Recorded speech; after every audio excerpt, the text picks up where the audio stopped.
Hello there. My name is Warren Black. I am the morning host at All Classical Portland. Anybody heard of that? Okay, a few. Good. Glad to hear that.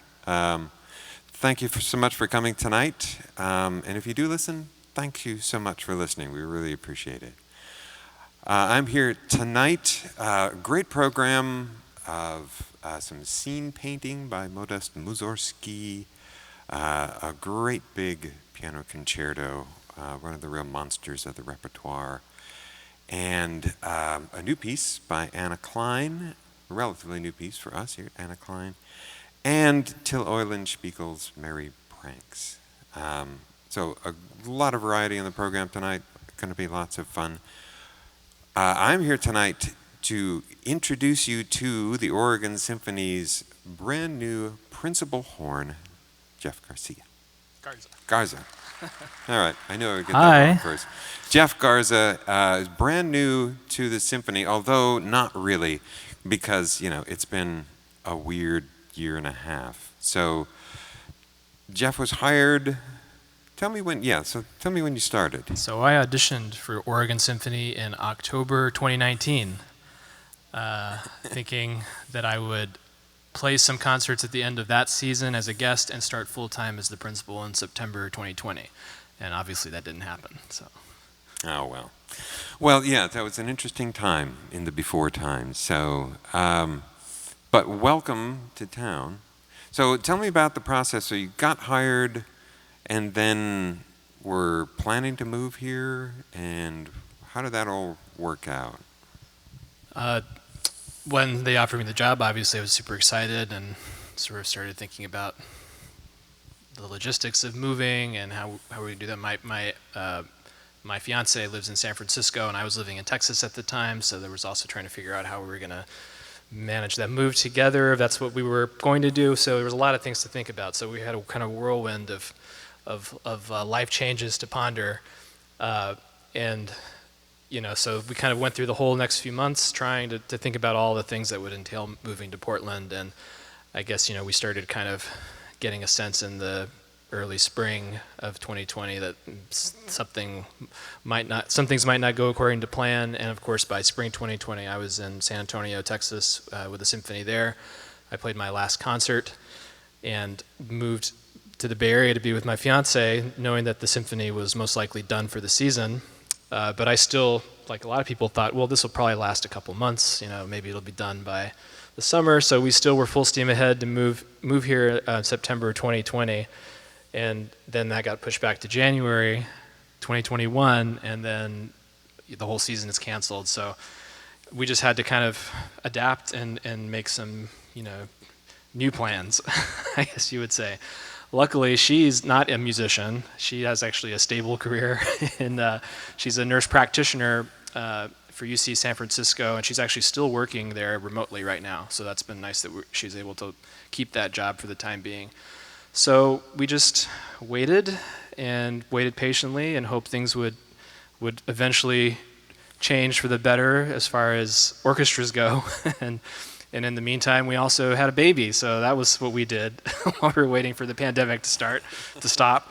So that, of course, adds a whole other element to this journey that we were both on. So it's been crazy. It's been, I know it's been crazy for everybody the last year and a half, but I think especially for me, it's been really, really a lot of different emotions, a lot of different challenges, but it's just amazing to finally be here and to be starting with this wonderful orchestra.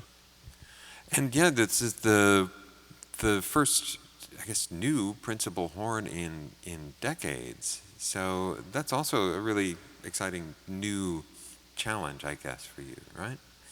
It is. I mean, people kind of get used to, both in the audience and the orchestra, a certain personality, certain type of playing. And so anytime you kind of come in and succeed someone who's been there for a long time, there's lots of adjustments to be made on everybody's part. I think one happy thing for me, is that there's also a new conductor, so it kind of takes the pressure off me in a way. I'm not having to adapt to to someone who's been used to another player. We're both kind of learning as we go the culture of the orchestra and what kind of playing goes on here, and he kind of gets to start from scratch with me as far as how I lead the section. So in some ways, there's a silver lining in that regard of starting with a new maestro.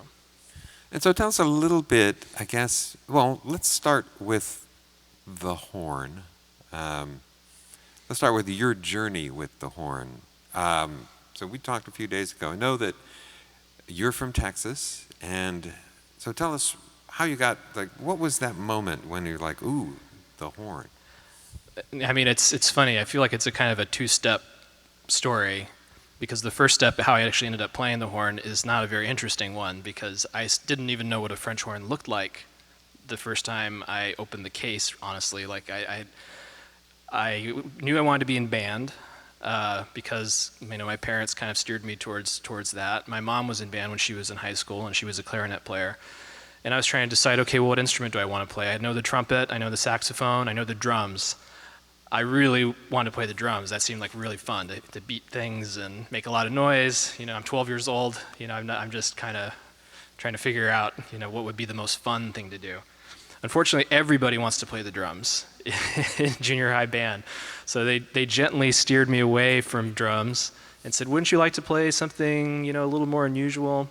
And my mother had a friend when she was in school who played the French horn, and she told me, it's such a beautiful instrument. And so I was like, okay, that sounds good, French horn. I'll play the French horn. So I got the mouthpiece, and I buzzed on the mouthpiece for about a month, and then they finally gave me the instrument, and I started playing it. And I think I had some aptitude for it, but it wasn't something that I was that excited about, honestly, for the first year or two that I was playing it. And the second step of the journey was a friend of mine gave me a cassette tape. We're talking here like early 90s. A cassette tape of the best of John Williams. So then I realized, oh, that's what the horn sounds like. And then I got very excited about playing the horn when I realized that this thing that I was playing was what made these sounds that I knew from movies and from this cassette that I was listening to. And so that's what really got me motivated. And I would say when I was about in 8th grade, suddenly I was like wanting to practice 3 hours a day and just kind of really devote a lot of time and energy to it, take private lessons, things like that.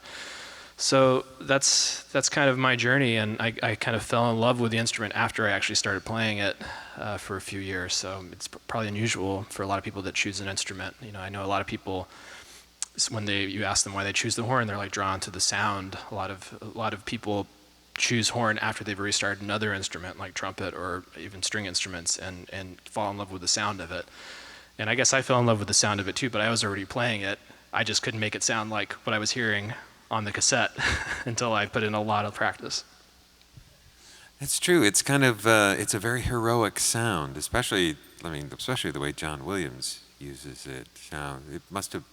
That's like something to apply yourself to. It's like I wanna make that noise. I wanna make that sound. Yeah, it's at least in movie music, it often is synonymous with the heroic character, or sometimes the romantic scenes, and it's just got this beautiful quality of being able to be very big and brassy and play with the trumpets and the trombones, and also to be really soothing and beautiful and playing with the strings and the woodwind. So it's such a versatile instrument, and I think I picked up on that right away. To me, it was a very appealing thing about it. But it's a lot of metal for a young person. How old were you when you started it? 12. 12, yeah. Because there's not like a reduced size. No, I think there might be. That was definitely not something that was made available to me. We just started on the normal instrument you would play when you were in high school, and if I have pictures of myself when I was in 6th grade starting the horn is like bigger than I am. I can barely like hold it. So yeah, it's you kind of have to grow into it to start with. I mean, it's a lot of adjustment to hold it in the proper position when you're kind of a tiny person. So for that reason, most people don't start until they're about 12 years of age, because you kind of need to just be big enough to actually hold the instrument. There's also, in some ways, it's a little, I guess, like coelacanth of the orchestra. It's one of the things that's related to much older instruments. A lot of, I mean, there's been technological improvements made in valves and everything, but it's still that's a lot of work. I mean, it's had a reputation for being a notoriously difficult instrument. And was that part of, at some point, what was like, yeah, I'm going to do this because I'm going to figure out? Luckily, I don't think I ever knew that when I started getting serious, that it was a difficult instrument.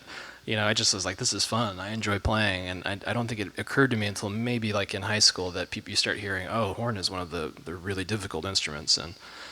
And what I realized is it's not necessarily difficult. I mean, I think all instruments are difficult and easy in their own ways, and with enough work and effort and maybe some talent, you can master any instrument with enough practice and good teaching. But the thing about the horn that I think separates it from the other instruments, it's completely unpredictable. Even when you attain a really high level of playing, so even the greatest players in the world, occasionally something doesn't go right. And that's a very frustrating and scary thing. And I was explaining to you, Warren, a lot of people, what they notice oftentimes is they often hear sometimes a horn make a mistake in a concert, maybe more than the other instruments.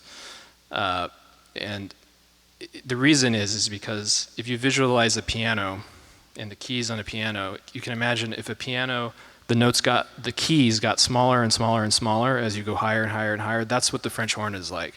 So if you don't hit the note in the exact precise spot, you'll go one way or the other and hit the wrong note. And sometimes there's things like, water gets in your horn, condensation gets in your horn, and that little blurp can cause the air to back up in a certain way that changes things. So there's all sorts of things that can go wrong. And things can go wrong on any instrument, but I feel like on horn, no amount of preparation can make you perfect.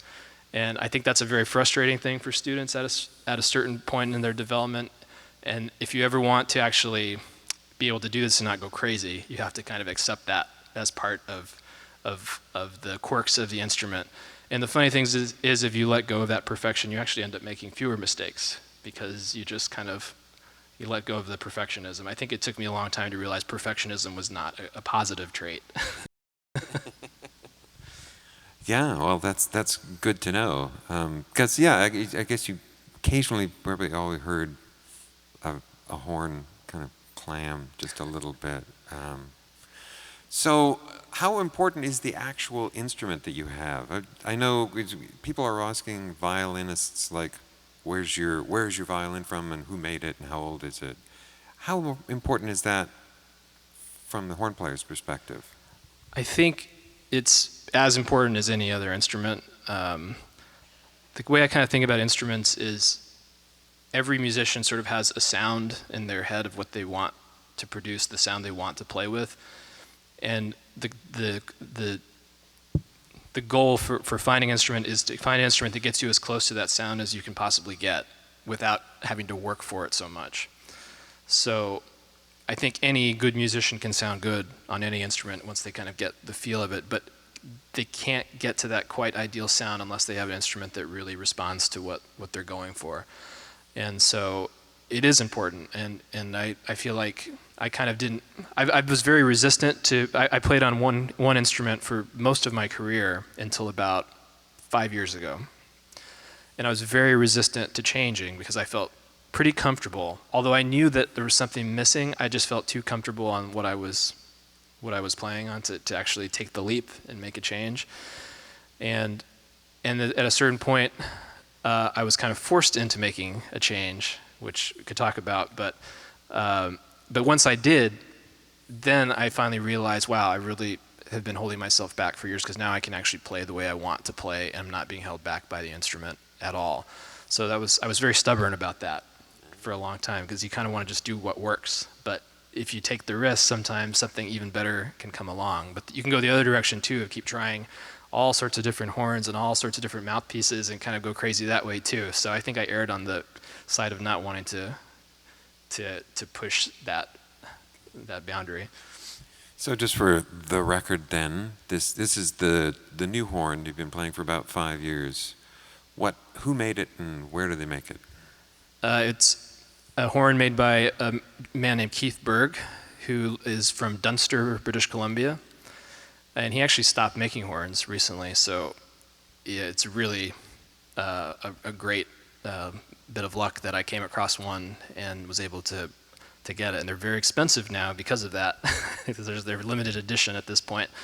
So yeah, his horns are generally considered by, I think, most people that play the types of horn I play on to be as good as it gets. So yeah, I was extremely lucky. It's so hard to find one of these instruments. I kind of just stumbled across one, kind of, and very lucky to be able to purchase it. It's got a rare Dunster. All right. So tell us a little bit about what the job of principal horn is, how it's distinct from being a horn player in an orchestra. So yeah, what do you do? Well, like any principal in the orchestra, your primary responsibility is to play the first part, which usually means playing most of the solos and playing the leading part, or usually the highest part, so the most obviously heard from the audience's perspective. So that's the most obvious part of the job. But the other part of the job is being sort of the coordinator of your section, which can be assigning parts. If something isn't quite right, we might huddle together at a break and I'll lead a little mini sectional and we'll kind of try to fix something.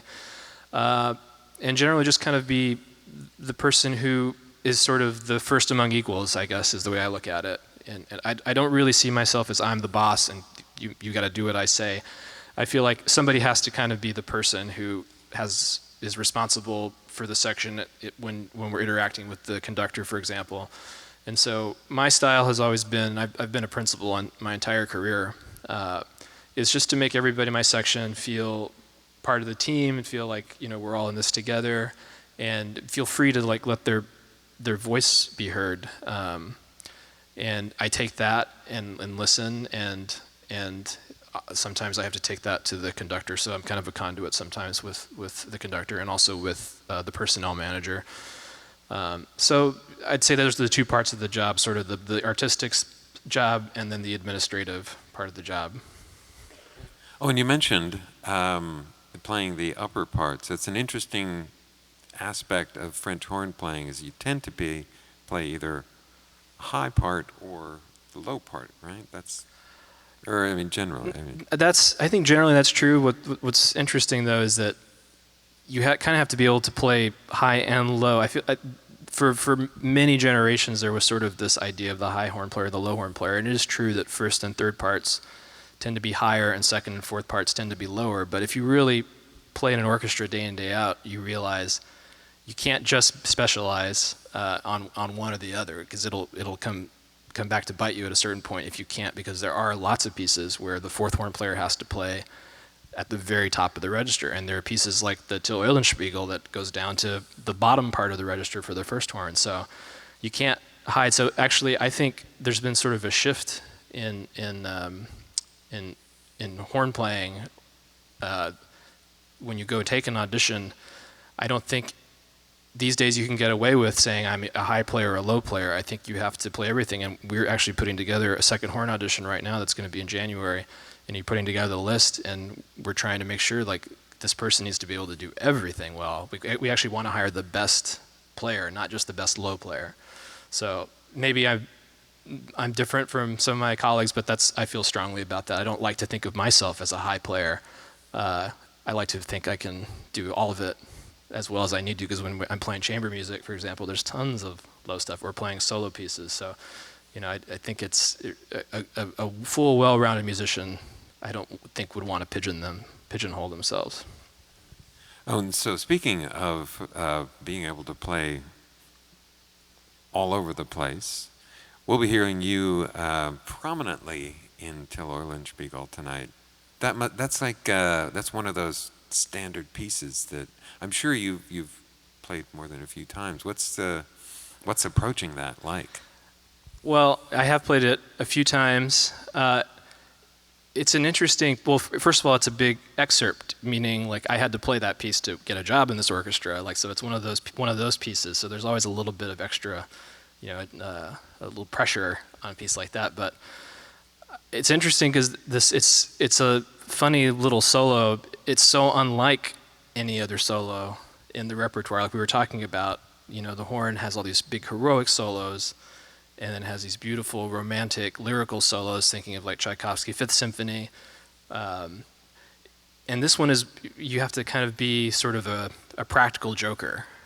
There's like this element of being kind of a little stinker. So it's not something you associate with the horn. You kind of think more of maybe like, I don't know, clarinet or bassoon, but Strauss chose the horn to sort of represent this character. So that's a nice kind of special challenge, is to try to get that effect, which is not what we normally think of as characteristic for the horn. I don't know, this part also, Strauss's history with the horn, since his father was like the leading German horn player of the 19th century. So you're telling me about, there's a story about this, or maybe it wasn't this piece, but there are horn players coming to Strauss and saying, "Why did you write this? Nobody can play this." Yeah, actually, I was talking with David Densmeyer about this. We were just talking about something during a break, and he told me the story, and I had heard it a little bit differently. So we kind of combined our anecdote. So this, to make it the best version of this story, he was telling me that during the first performance, or the first rehearsal, when Strauss put the music out on the stand, the first horn came up to him and said, "Maestro, this is impossible. I can't play this. This is not written for the French horn. It's not playable." And Strauss said, "Well, that's not true. I heard my father play it every morning when he warmed up." So that's the genesis of that solo, according to legend. And it makes sense because it does kind of sound like a warm-up. It sounds like it kind of goes way, way up high and then way, way down low. There's even a note that could be what we call a stopped note, which is when we were talking about how the horns developed over time. When they didn't have valves, you'd have to change notes using your hand in the bell. And there's a note in there you could play stop that would be very characteristic in this solo. So I have a feeling there is some truth to that. I need to do a little more research before I can, but it's a great anecdote, so I think let's just pretend it's true. Yeah, we'll say that that's true. I guess, yeah, with the few minutes we have left, I was wondering if anybody had any questions. Yes? You mentioned that the horn is one of the easier instruments to make a bad note. Do the conductors understand that? Are they fairly forgiving? All right. So the question is if the horn is easy to make a bad note, do conductors, are they aware of that, and do they take that into account? Oh, they are aware of it. I would say one of the things that's happened over the past couple of generations is the advent of ubiquitous recordings. Because of that, I would say the standard has gone way, way, way up. And I think, like any musician, a conductor is going to not give you grief about a missed note. It's when they start sort of, cascading that there's a problem. So I think conductors understand. They're in front of an orchestra all the time. They know the quirks and the difficulties of every instrument. So I think a good conductor knows that playing a horn has a special.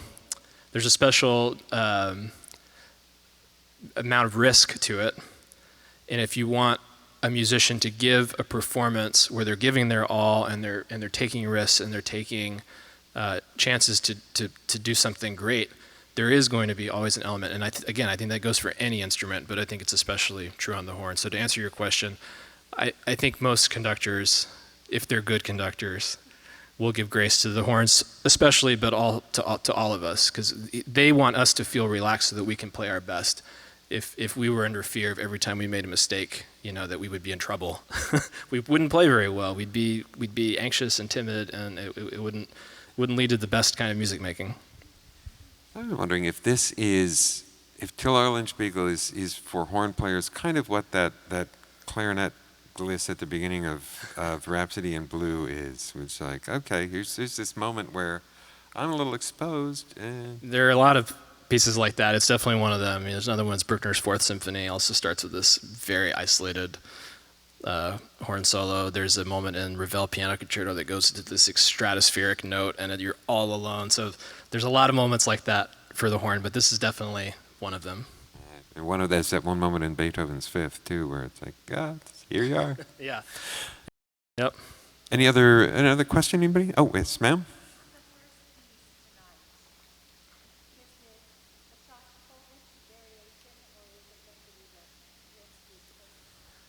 I believe it's Rimsky-Korsakov. I read. I'm actually not playing. That's the one piece I'm not playing on. But I think I read a little bit about that. I think Mussorgsky wrote. Do you know the answer to this? Maybe. I'm pretty sure. Well, it's interesting. I was going through the program notes today, and they mentioned both of them in there. So, and I haven't looked at the score to see. I think Rimsky-Korsakov orchestrated it. As was my understanding, but like a lot of Mussorgsky's music.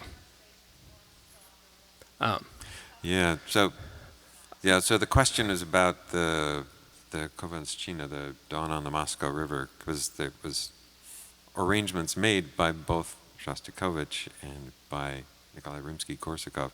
Granted, Nikolai Rimsky-Korsakov, I mean, like, how much Russian opera would there be if he hadn't been around to finish everybody's work for them? I'll bet if you check your program, it says in there. It doesn't say? Oh, okay. Yeah, well, you have to catch the maestro at the stage door. Any other questions? Oh, yes, ma'am.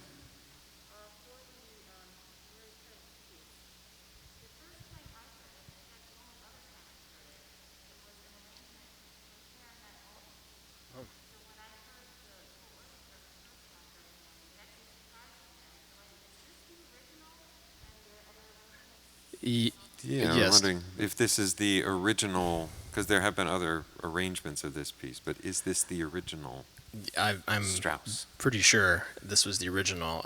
I know there's an arrangement I've played several times for quintet, and it's actually brilliantly done. It's for horn, clarinet, bassoon, violin, double bass, and that's the only other version I know. But it doesn't surprise me that there's lots of different arrangements. Like, this is such a classic piece and such a wonderful, colorful piece. So I'm sure it's been arranged in all sorts of different ways. Mm-hmm. You have a favorite like horn hero? Because I know there's one coming to town later this week. Yes, actually, that's funny you mentioned that. Radovan Vlakovic is my favorite soloist. So if you don't know, he's coming to play a concert with Chamber Music Northwest. I think he's playing the Brahms Horn Trio, and I've actually been fortunate enough to play a concert with him and meet him, and so I'm very excited to come see him play that show. If you don't know who he is, he's one of the greatest living horn soloists, and also just a wonderful, warm person. It's always nice when people play great and also are really nice people. That doesn't always happen. Yeah, he's one of my favorites. Growing up, my hero was Dale Clevenger, played principal horn of the Chicago Symphony for many years. Dennis Brain, of course, is kind of the one of the legendary players. And then there's a player right now who's the principal horn of the Berlin Philharmonic, Stefan Dorr, who I always kind of go to for inspiration. And I'm learning a piece like, how does Stefan do it? That's probably how I should approach it too. Nice. Yeah. I guess, yeah. That's. Anything else you wanted to add? I'm really grateful to be here, and I'm so excited. I love Portland, and I'm really grateful that all of you are coming back to the concert hall. I know it's a weird time to be coming back and being amongst people again, but it's so much better to play for an audience than to play for a cold camera. So we're glad that life is getting back to some version of normal now, and hope it continues to go even further that way. Yeah, we're delighted to see you all here tonight. Jeff Garza, the new principal horn with the Oregon Symphony. Thank you guys so much. I'm Warren Black. Enjoy the program tonight.